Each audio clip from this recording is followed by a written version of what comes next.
Ko'p imomlardan eshitaman. Imomlar ehtiyot bo'lishlik kerak. Ya'ni bu so'zga ehtiyot bo'lib, katta bir musibat bu gunoh emas, lekin bu mantiqsizlikdir. Nima deydi? Inshaalloh deydi, Robbim sizga o'g'il bersin deydi. Inshaalloh deydi, Robbim sizga deydi, ne'matlarini berib, o'g'lingiz qori bo'lsin. Inshaalloh deydi. Yo'q, agar Alloh xohlasa bersin deganda u. Endi tarjimasini o'ylab ko'ring. Tarjimasini aytdim sizga. Bir duo qilyapmizda, inshaalloh Robbim sizga shu uyni bersin. İnşallah Rabbim şu masjidlarning qurilishiga nasib qilsin deyilmaydi. Duo talab qilingan paytda inshaalloh aytilmaydi.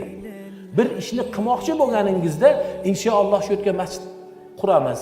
İnşallah o'g'lim bu yil o'qishga kiradi. İnşallah o'g'lim bu yil madrasaga ketyapti deysiz. Lekin Alloh taoladan so'ragan paytingizda agar xohlasa bersin demaysizda. Shunaqa deyishingiz mumkin. Men endi buni o'zbekchasida bilyapsiz.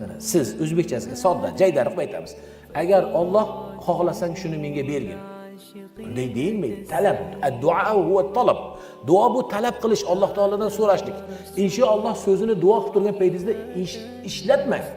U xato, u duodagi nimasiz, ya'ni bir duodagi kamchilik bo'ladi. Duoni fiqhini, ilmini bilmaganligimiz bo'ladi.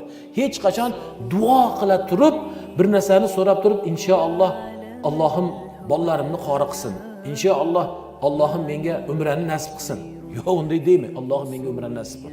Allohim farzandlarimni qori bo'lishini nasib qil deya duo qilasizki, Alloh ijobat qiladi. Inshaallohning o'rni demak nima ekan?